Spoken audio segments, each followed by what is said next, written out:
नमस्कार दोस्तों, मैं नवनीत कुशवाहा एक बार फिर से मेरे YouTube channel BHU cultural entertainment पर आप सभी का ढेर सारा स्वागत है।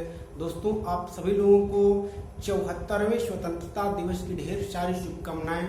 दोस्तों, आज मैं फिर अपनी एक रचना लेकर के प्रस्तुत हुआ हूं और यह रचना देश की आज़ादी से ली गई है और यह रचना देश की तत्कालिक स्थिति को बयां करते हुए क्या गरीब किसान मजदूरों के हाल है और किस तरह से क्या उनकी व्यथा है, उनको लेते हुए यह गीत लिखी गई है। सुनिएगा। हम मनाई का आजादी अपनी देशवा में, हम मनाई का आजादी अपनी देशवा में, लोग भूखी या से मरेलन कोरोना में, भूखी या से मरेलन कोरोना में। हम मनाइए का आजादी अपनी देशवा में, लोग भूखी या से मरेलन कोरोना में।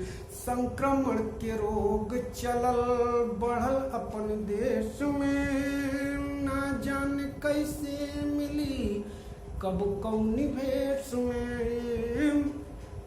भारत से पहले रहल पश्चिम के देश में, आइल उनसे जे जे रहल परदेश में। हाल बिगड़ल जाए जन जन के कोरोना में, हाल बिगड़ल जाए जन जन के कोरोना में। हम मनाई का आजादी अपने देशवा में, लोग भूखी या से मरेलन कोरोना में।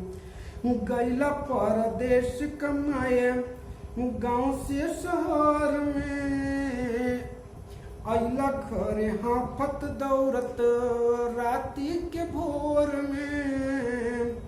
राति भर सोचेला तुम शिष्का दोपहर में, खैला किलाला पड़ल काहे तुहरा घर में। कैसन बिगड़ल जल हालत हुआ तनवा में, कैसन बिगड़ल जल हालत हुआ तनवा में। हम मनाई का आजादी अपनी देशवा में, लोग भूखिया से मरेलन कोरोना में। बंदी के हालत आज कैसे सुनाई, ना कम इनकम बाटे ना ही कमाई। घरवा में करत रोए माई बिन दवाई, कैसे करिए शादी अब की बहन के भाई। कौनो रस न मिल जनगण मन गनमा में, कौनो रस न मिल जनगण मन गनमा में। हम मनाई का आजादी अपन देशवा में, लोग भूखिया से मरेलन कोरोना में।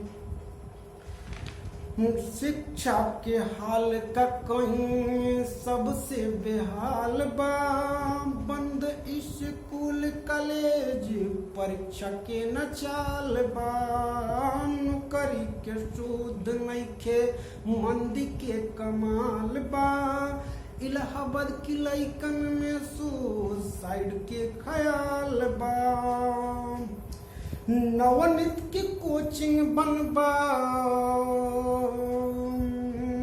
नवनीत के कोचिंग बन शहरवा में। हम मनाई का आजादी अपने देशवा में, लोग भूखी या से मरेलन कोरोना में। हम मनाई का आजादी अपने देशवा में, लोग भूखी या से मरेलन कोरोना में।